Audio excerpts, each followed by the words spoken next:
Hello, people of YouTube. My name is Steve Gray. Thank you for watching. It's been about a week since I did a video, and as you can hear, I have sickness in my voice, and I still kind of am sick. But we're going to be reviewing My Hero Academia Season 6, Episode 14. This is kind of the second arc of the season. Had a week of break.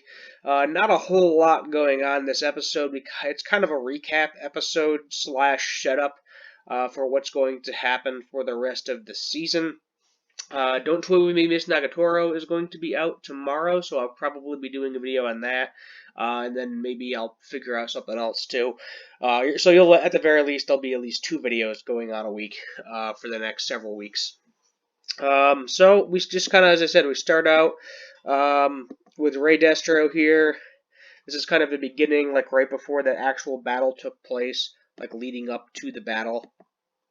Twice actually made a copy of him because they went to actually go capture him. But Twice made a copy of him, so it really wasn't a big deal. They just destroyed the copy. We do get a new intro, very Deku-centric. Other characters kind of reaching out to him in that intro. And then, as I said, we see, Re-Destro kind of melting here. He thought, they were going to have this cool thing with the safety commission, but no, they were trying to capture him, which didn't actually happen in there. And then we kind of go into, as I said, the summary. So we have the Nomus attacking, which, all of you know, Mirko defeating one of the high-end Nomus, but not ultimately unsuccessful. Then we show some capturing of some of the heroes as well. Capturing of some of the villains, rather. They mention Hawks killing Twice because they thought that Hawks or Twice, would possibly sway the battle in the villain's favor.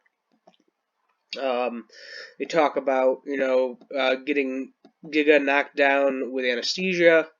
They talk about the Endeavor fight. I'm kind of skipping through the recap because all of us know what really happened here. Then they're talking about how Dabi announced that he was Endeavor's son. And it's kind of like civilians are all in disarray. Doesn't really know what's happening. Deku's talking about how Shigaraki looked like he was reaching out for help because All For One was kind of taking over his body. They talk about Mr. Compress is captured, the Doctor is captured, Giga is captured, Re-Destro is also captured, Getten got captured. We have a cool little sequence here with Edshot kind of piercing, I think, his lung or something. And we have Cementos capturing Getten as well. So the trumpet guy also captured. It's actually kind of funny. A lot of the people that were originally under Re-Destro got captured, but not really anybody that was originally in the original League of Villains. I know how many times can I say original? The same sentence got captured. Then they had just people on patrol. They said they captured like 16,000 people or something. Then we have kind of like the aftermath of the buildings are all destroyed and everything. And then you have Uraku and Asui, Fropi, saving some kids. And then just kind of a sad sequence. We get to like this other random no-name hero saying like, what's the point of this? I need a new line of work. This doesn't matter. You got doctors talking about how they have to prioritize people that will actually live because there's just not enough materials, not enough blood for transfusions and things.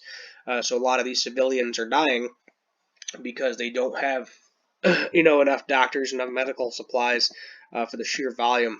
This guy right here, I don't know what his name is. I don't think we're gonna mention his name, but he's like, I need a new line of work. This is ridiculous. This is crazy. And I think that struck Uraka pretty well. Midnight is apparently dead. They're all, Class 1A seems to all be crying. They don't actually straight out say, she is deceased, but I think based off of this, she's dead. Mr. Majestic, who we didn't really know all that well, we didn't see him a lot. He is also dead, so, there was like a panel of heroes. Apparently, the electric shock that woke up Shigaraki was so weak that Excellence didn't even feel it. But I guess Shigaraki's hatred was enough to revive him, or his dreams and his hatred. There you go. So that's ultimately what revived him, because apparently he should have not have woken up, but he did. And we have All For One here, saying that things didn't go exactly as he planned, but they worked out good nevertheless. And it's time to, get his original body free. So at this point, it looks like he has pretty much fully taken over Shigaraki's body. I don't know if that's true or not, or if Shigaraki will get control afterwards. I don't know if he plans to transfer his consciousness into Shigaraki or something, because I feel like that might happen too. Being that he would be able to get his eyes and nose and ears back. And then we kind of go into the preview here. Get a new outro as well. And it looks like they break him out. So it looks like next episode, All For One is going to get broken out of prison. It looked like some other people were also getting broken out. Some other villains of Tartarus, I think is what they call it. This looks like that muscular guy that I think that was I want to say that was either the first or second season. That was like the first time Deku really messed up his arms fighting him. This was interesting because I could have sworn Aizawa cut off the other leg, but maybe he didn't. I don't fully remember which leg he got shot into. But at the same time, we have Eri, so I'm wondering if a lot of this damage is just going to be able to be reversed. Like, theoretically, Mirko could get her arm and leg fixed. Aizawa could get his fixed. Deku could get both of his arms fixed. Although, whatever Bakugo got pierced, that could all get fixed too. If Eri just used her power to kind of reverse all of that. So, I don't know if they're actually going to do it or not, or how they're going to use Eri, but, they could essentially use her for everything. Like nothing theoretically could hurt the heroes, because they could just use Eri to undo all the damage that was done. I don't know if it works on buildings too. I know it works on people. Because theoretically, she could just rebuild that entire city in like 10 seconds. But I don't know. We're going to have to see how her powers work, or it's something where she, can only use her powers so often. I hope they explain it, at some point in the rest of the season. It would make sense if they did.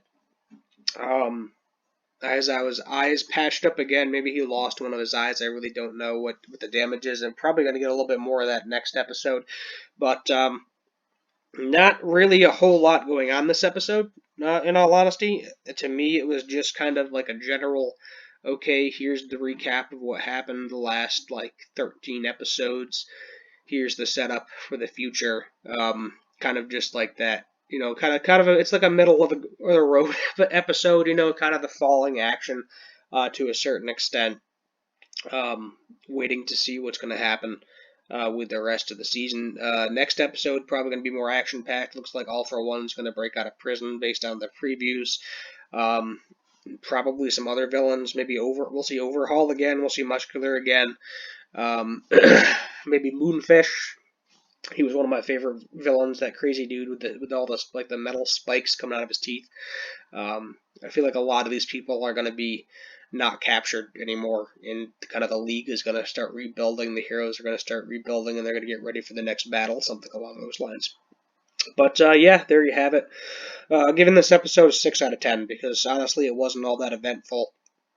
I don't think we needed that much of a summary of everything, but it is what it is, As I said, middle of the ground setup episode, so not really a whole lot going on. My name is Steve Gray. Thank you for watching, and as always, have a good one.